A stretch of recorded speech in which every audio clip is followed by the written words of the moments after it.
Hi, my name is Katrina Van Gilder, and this is my presentation on the science of reading. The science of reading, we're going to discuss, in the science of reading presentation, we're going to discuss 4 theoretical models listed here, as well as the importance of all these items listed here, and all that make up, all these things together, make up the science of reading. What is the science of reading?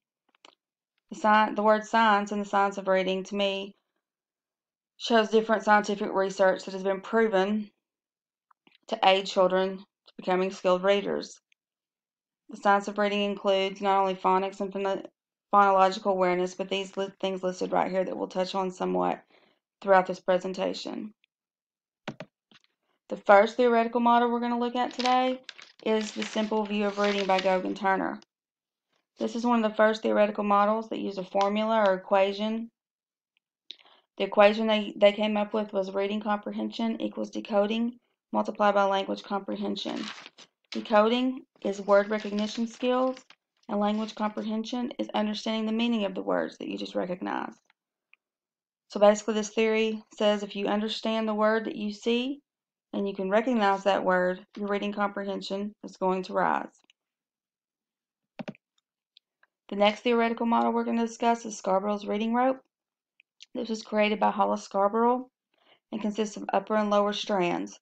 The upper strand is the language comprehension strand that encompasses all these items right here. The lower strand is word recognition, which encompasses these items right here.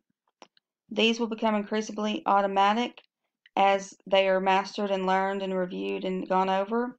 And these right here will become increasingly strategic as these strands here become tighter. As I show you right here, according to Clark, if any of these strands are weak or not tight enough, it affects the strength of your whole rope. So it's important that the students learn, beginning readers learn each one of these components and everything that they entail before moving on to the next component and so on. And the next theory we're going to discuss today is the 4-part processing model. This model talks about the different processors your brain uses in reading. I like this one because it talks about different parts of the brain and how the brain's used to process information and or words. The orthographic processor right here processes letter recognition and letter pattern recognition along with storage of printed word images. It uses the lower back or optical part of the brain. The phonological processor here speech sound awareness comes from the back part of the frontal lobe of the brain. The meaning processor and the context processor kind of work together usually. If a word is either spoken or written and the person doesn't know the meaning of the word, it goes to the context processor where they take the words surrounding that word, try to come up with the meaning of the word. The meaning and context processor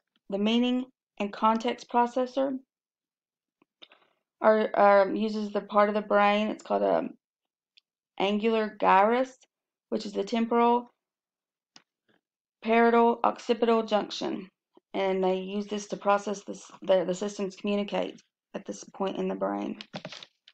Erie's model of phases is the last theoretical model we're going to talk about today.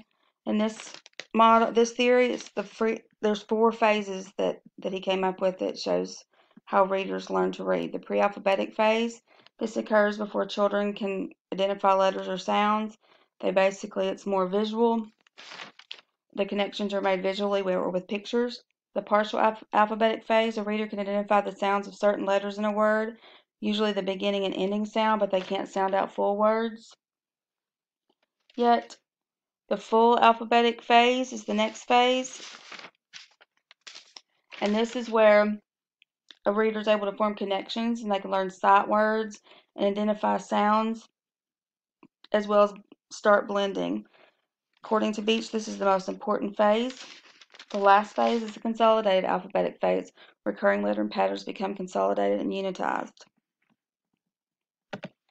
Phonological awareness refers to the sounds of the spoken language. It's an umbrella category, and phonemic awareness falls under that umbrella but they don't necessarily mean the same thing. All these things include phonological awareness. They need to be able to know all these things. And it's important for a beginning reader to understand the awareness of each one of these items before moving on to the next step, which is phonics.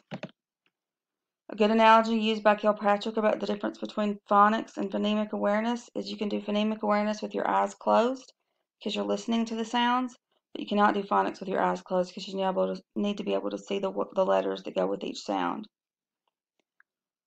Phonics teaches beginning readers individual letter sounds and how to decode those letter sounds to form words. As the skills progress, children will be able to read new words by decoding each letter sound. Next is fluency. Fluency is the ability to read words without stopping to decode or sound out words. Fluency means the reader can read a passage automatically, smoothly, and with expression.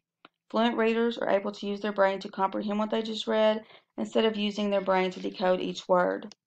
Next is vocabulary. Vocabulary has 4 parts: a listening vocabulary, which is words we need to know to understand what we hear. Speaking vocabulary is words we use when we speak.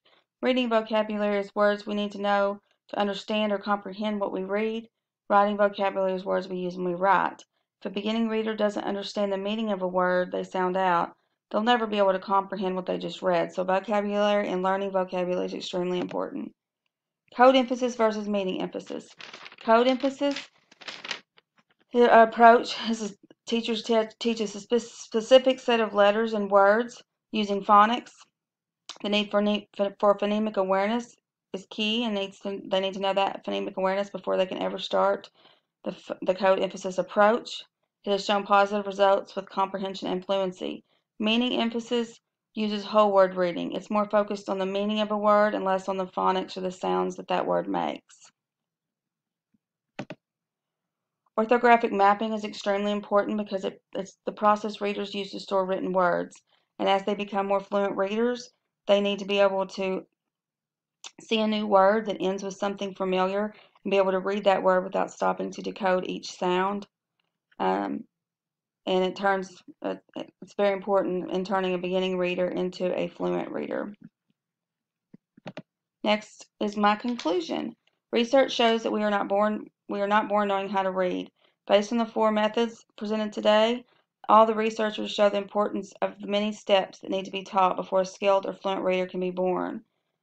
Phonological awareness is the first and most important aspect beginning readers need to be able to grasp before they can put letters together to form words and start decoding, blending, and forming bigger words and becoming a fluent reader. Phonics, vocabulary fluency, and orthographic mapping will then be used together after phonological awareness has been mastered to turn a beginning reader into a skilled and fluent reader. The above, in a nutshell, is the science of reading. Here are my references that I used today in my presentation.